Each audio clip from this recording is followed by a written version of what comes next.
Hello YouTube, this is Kim Apocalypse, and today I'm going to actually do a comparison. And I know this is going to be a strange comparison for some of y'all, but on the bottom, right here, I have the Hisense U7G 75 inch, and on top I have an 82 inch LG UP8770, which is the top of the line before you get to like the nano cells. The U7G is supposed to be a higher end TV, and it is in all aspects. First, I want to point out, I know y'all can see me back here, but one, the top one, the screen on it is it's kind of I don't know, reddish looking. I know you can see the reflection right there. It's kind of reddish looking right there. And also the bottom has more of a, it has more of a glass on it, kind of like an OLED. That's what it looks like. You know how the newer OLEDs, their screen is just like a flat black piece of glass. That's what the bottom looks like. That's the U7G. The top TV is actually a, if you go into the specs, it actually says that it is an IPS panel. However, me contacting LG to make sure it is not an IPS panel. The 82 and the 86 inch, and this has been a big debate. I've been on Reddit and everything else.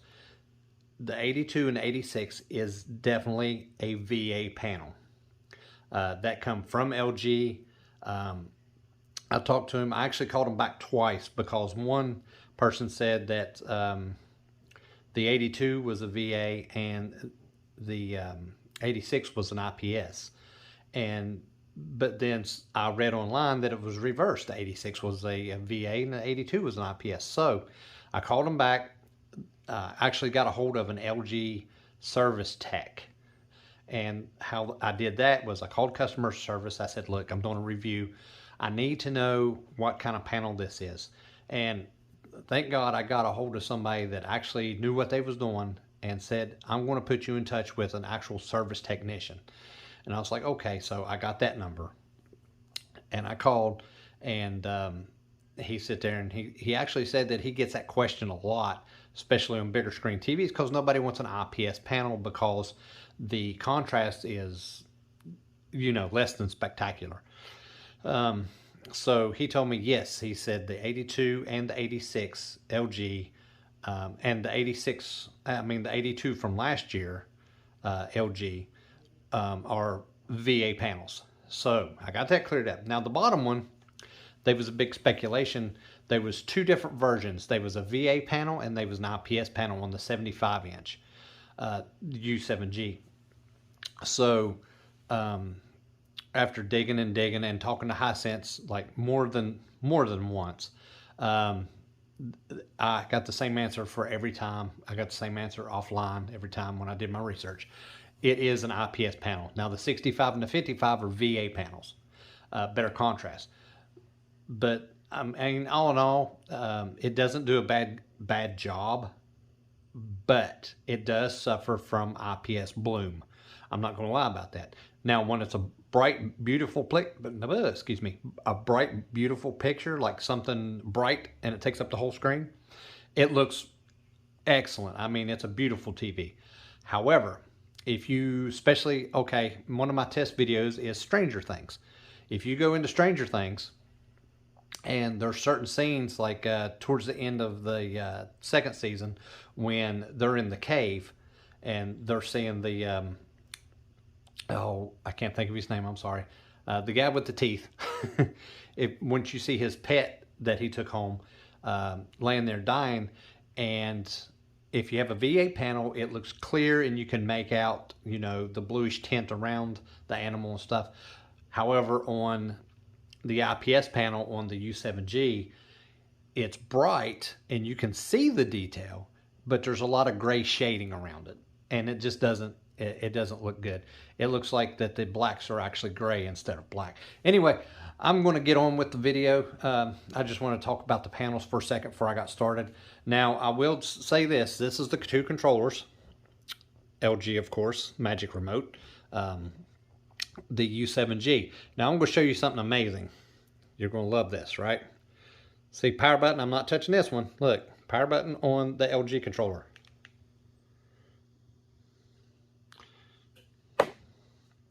Yeah. Okay, so now I have to try to turn on the other one because it didn't turn on. Hold on. And then take...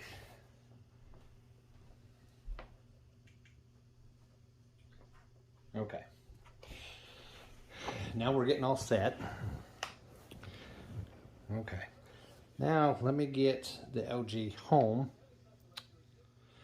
Now, the LG remote will turn on and off the Hisense, but the Hisense remote will not turn off the LG. I don't know why. Anyway, so here's the pictures. I'm at the menu screen for the LG and the menu screen for, I'm sorry, I can't back up any further. I have a couch in my way. See if I can get it back any further. Okay, let's try that. Now I will say this.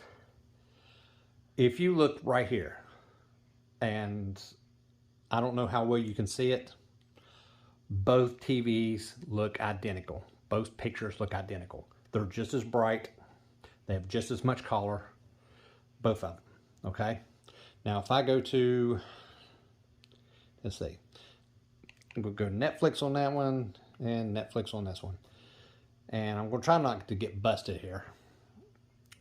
Now, you see the blooming around the end? It is not that bad, but it is there. You can still see a white bubble around it. And also, down here, you can see a white bubble around it too. Now, automatically you could tell that, oh, let's do this one. You can tell that the LG is not as bright. I'm going to tell you the LG, as far as I know and far as I got from LG, is only at the max a 500 nit panel, and that's in vivid HDR. The Hisense at the bottom is supposed to be a 1000 nit TV HDR, which, okay, I could see that. I mean, it's very bright. Let's see, go back, don't want that. Okay, it's very bright. The bottom is brighter with more color, but the top has more color, but it's more detailed. It's hard to explain, it really is. Just same there. You see the nose right there. It's kind of overblown on my camera, but it's kind of like that in real life too. It's really bright around the nose, where this one you can actually see a lot of detail. And I think it's just because the U7G it's brighter. It is brighter. You can tell it's brighter. However, if I go into my Netflix, and let me get to something before it sits there and tries to, okay.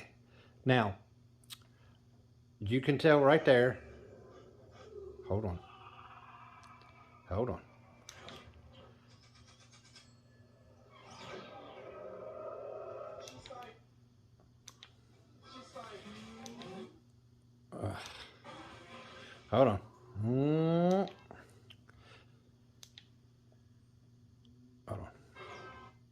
Okay. Now, gotta hope I just didn't get a copyright. Okay. Now, this is the weird part. Good God, don't do that. Sorry. This is the issue. The top is dimmer looking. It is. But it has just as much color in it, actually a little bit more color, than the bottom picture. I'm sorry, I say picture. The LG has more color than the Hisense. The Hisense is brighter. However, with that brightness, it's kind of washing out the colors. And this is, the bottom is Dolby Vision. Well, actually, they're both Dolby Vision. So I can't blame it on regular HDR or Dolby Vision. It's the picture itself. the top, this is something I like about the LG. If you read the 6 underground, if you read that, the letters are white. I mean, they're pure white. Okay. If you go down here, they're kind of, I guess, tannish looking. They're not pure white, but the LG is pure white. That's what I do like about the LG. It seems like the colors are clearer. The U7G is brighter, and sometimes it does have a crisper picture. But for instance, right here, the LG looks better than the Hisense. And you're looking at a top tier budget TV because this one is the 82 UP8770. That's the top of the line before you get to a nano cell. And the bottom is the U7G, which is the mid tier. You have a U6G, you have a U6GR, then you have the U7G, U8G, and U9G. These are supposed to be, the top is not a quantum dot. The bottom is a quantum dot. The bottom is supposed to have more color. It does not. I mean, in the picture, you can tell it's brighter, but there's more depth and color in the LG. And I wish I could play a couple scenes all the way through, but of course, you know how, YouTube and copyright and stuff like that is. So I tell you what, I am going to upload this in 4K. That way, everybody can see for themselves. Let's, on both of these TVs, I'm going to go back home and let's see here. And on the LG, let's see, can I do it?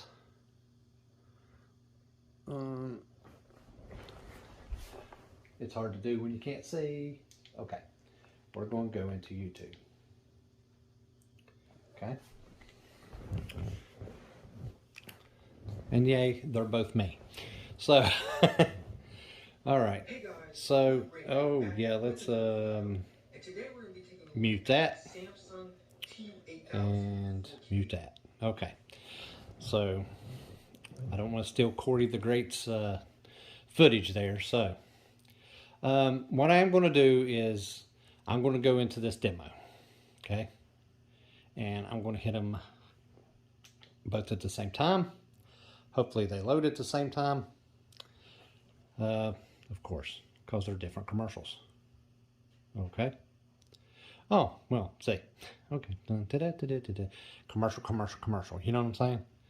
That's all YouTube is anymore. I remember a day when YouTube was just YouTube. Okay. Let's hope. Okay. The top, I will show you that. It shows that it's HDR. Now, here's what's going to blow your mind. Hold on. Stop. Okay. Play.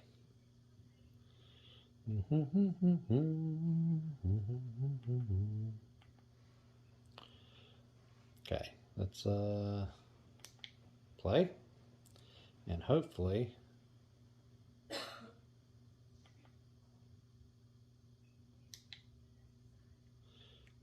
hold on.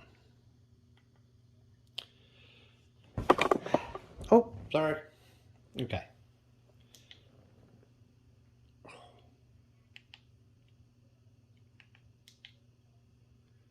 I'm just a mess today. All right. Green. Okay. Here we go. Yes. Now I want you to look at this. And I'm going to tell you what I'm seeing right now. Look at the blue. The blue is just as bright on the top as it is the bottom. The green is, it's got a little more, I think I stopped at the wrong spot. It's got a little more detail in the top, but slightly brighter at the bottom. Now, I don't understand this. I really don't. The bottom is a 1000 nit TV. The top is a 400 to 500 nit TV on HDR. And you can tell they're both in HDR. Let me go ahead and, let's see. If I pop up the menu right here, And it says, see, HDR vivid. Yes, vivid. Don't think I'm trying to shaft one over on you either, because I'm going to show you this one. Picture HDR vivid. That's right, vivid.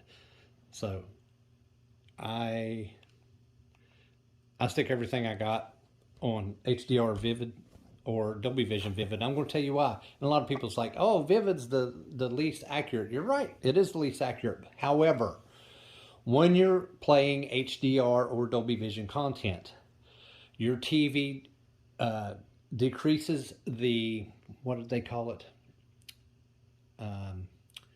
Not the black frame insertion. It decreases the picture in a way that it tries to keep the brightness, but it dims everything around it to make the details pop out. So that's what it does. That's why I put mine on vivid, because when it dims, I do not want it to dim everything I watch. And so I do it like that. So when I'm watching a movie, especially if you're watching Netflix, or Vudu's a really good one, because Vudu does uncompressed data. So when you're watching Vudu, it's like you're watching it from a DVD. I don't know how Fandango did it, which Fandango bought Vudu off of Walmart, if nobody knew that. But it looks really, really, really good. I can't compare Vudu. Reason I can't compare Vudu is because if I play it on one TV, then I go to play it on the other, then it turns the other one off. So there's no comparison. Even if I do a pause, it'll say that somebody else is watching the same movie and it'll kick it off. It's the only bad thing. But here you can see the colors. You can see the vibrancy in both of them. Okay? There's very, very minimal difference. Right here, the blues. The blues look exactly the same. I mean, I don't know how else to say it. Now, I do want to show you this while I'm on here, and I don't think that I'll get a copyright strike for this, because this is like user content. So if I go down to history, and I'm going to try to find, yes, I do a lot of research on TVs. Aha, bam. Local dimming test. You got to check this out. All right. You see that streak following this ball? Okay, you see that? It's actually there. And that's exactly what it's doing. It's moving. The dimming zones are lighting up and going away. And it's got that bad of blooming. This is what I'm talking about. If you have a dark scene with something white, that's what it looks like. Now look at the top. Let me tell you why the top looks so much better. Is because the top does not have local dimming.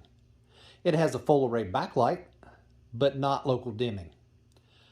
And to me, the contrast on it is way better, and there's no blooming.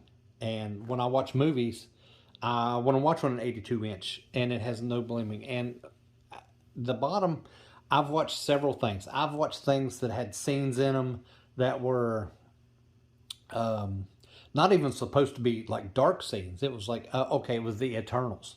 And the very beginning where they're showing the statue, after the words, it's showing the statue, and then you see all of them standing around. This one has gray around them, like gray. But the top don't. The top looks crisp. The bottom doesn't. It looks kind of washed out. That is a big complaint that a lot of people have with the U7G. Now, like I said, if you watch a lot of content, especially in a day, if you watch a TV in a day, that's perfect. It's bright, it's colorful. You're not going to notice it. If you watch movies in a theater setting, like at night with your family and the lights off, that is what you're going to get. But don't write that TV off. I mean, it's a great TV. It has 2 HDMI 2.1s. It had auto low latency. It has VRR for gamers. And it can do both at the same time, you know, because Sony wants to try to stick it to everybody. And the top is not a bad TV, because on the 82 and the 86-inch, it's more of a, they want to call it more of a premium budget. It has on ports 3 and 4 has HDMI 2.1. It has auto low latency. It has HGIG. And it's 4K at 120 hertz. Both of these do gaming at 4K 120 hertz. So if you have an Xbox or you have a PS5, either one of these would be perfect. Now, this is my recommendation. If you want to watch movies in a theater setting, go for the LG. I'm telling you, you're not going to be disappointed. It's just slightly dimmer, and I say slightly because you can see right here. Okay, yeah, the bottom's got more. It's a little bit brighter, but look at all the glow around it. There's some aspects that the LG is better, like no blooming. It's crisp. It's very responsive. I like the operating system better than I do the Google operating system. However, if you watch during the day, you ain't worried about blooming. You got a lot of windows shining in. You watch it at night with, your overhead light on like I got. Then you'll be satisfied if that stuff doesn't bother you. But if you want family movie night and you want it to look good, you want to feel like you're actually in a theater, watch the LG. I'm telling you, you can't go wrong. And the LG is $1,299, $1,299. You can get the 86-inch for $1,499. And that's those are two large TVs. The U7G at the bottom is $1,200, and it's a 75-inch. And to me, you just don't get the movie watching experience. So, let's go home. You just don't get the movie watching experience. So, with that being said, I think I've drugged this on long enough. Here, let me show you. And sorry about kicking the camera. I'm going to turn my overhead light off. I want you to watch. Okay. Now I know you can see around the words, around the bottoms of the pictures, and that ain't even there. What's that doing on there?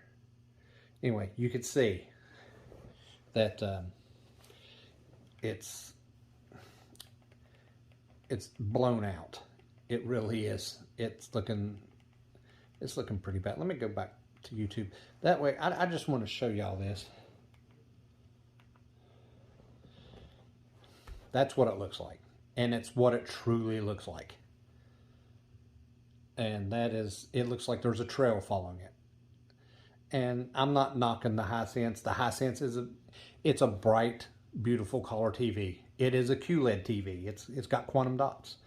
The top one does not. It's just a standard LED panel. However, the colors on the top look just as good as the QLED panel and the U7G. So, I mean, you can decide for yourself. You can turn this back on. Also, somebody had a question about the dirty screen effect. I have not had dirty screen effect on either TV. Maybe I won the panel lottery. I don't know. But I've done like the hockey test and everything. And, it goes by just fine. I don't have no dark spots or anything on either TV. So either TV would be good for that. But, like I said, my recommendation is if you go for the LG, you get more bang for your buck. It's 82 inches. No, it does not have local dimming. And why does it keep going? See, that's a good looking picture. Okay. It does not have local dimming. However, it's bright. It's got great color. It's got awesome motion. It's got so many motion settings on it. It's crazy. You would think that you would messing with like a OLED. That's what kind of settings it's got on. And it's got the cool magic remote. So you get the, yeah, I know it's childish, but I like it. But anyway, if you have any questions about either one of them, please, hit me up in the comments. But this is going to be all for my video. I want to do gaming on both of them. I'm going to keep both of them and try to do some videos. I might bring a third TV in here. I don't know. I was thinking about trying the AU8000 which is the budget Samsung. However, I was wanting to get the 85-inch because I want to go big or go home, right? And because the 85-inch is supposed to have features that the QLEDs have, which is the better dimming, which it doesn't have local dimming. It has edge dimming. So I want to try that. I want to try the gaming because it has auto low latency, HGIG, and aside from these have Dolby Vision and Dolby Vision, HGIG, and HLG, and regular HDR. The Samsung does HGIG, HLG, and it has HDR10 Plus, which is supposed to be a big competitor of Dolby Vision. See, Dolby Vision charges because it's Dolby Vision, it's Dolby Studios. They charge a premium for people to use their patent. However, Samsung does not. The HDR10 Plus is free, and there's a lot of studios jumping on. There's a lot of movies that are getting ready to come out. They're HDR10 Plus. Amazon Prime Video is the HDR10 Plus. Disney Plus is getting ready to put HDR10 Plus on their Marvel movies. Netflix, I think they're in talks. I'm not sure. Don't quote me on it. But we'll have to see how that goes because Netflix was one of the first ones to support Dolby Vision. So we'll see about that. I do know that Google is going to support. That is one thing about the top. If you stay on the home screen so long, it goes back to whatever you was previously at. I know Google Play and Google is going to get behind HDR10 Plus. And you know, Google's YouTube. YouTube and Google are, well, pretty much everything. So if they get behind it, it's probably going to, take off pretty well. Anyway, I'd like to know your comments, your thoughts, your questions. Feel free to put them down there. I will answer all that I can as fast as I can. But for now, this is going to be it. Hope you enjoyed the video. Like and subscribe to my channel, and I'll have more for you next time.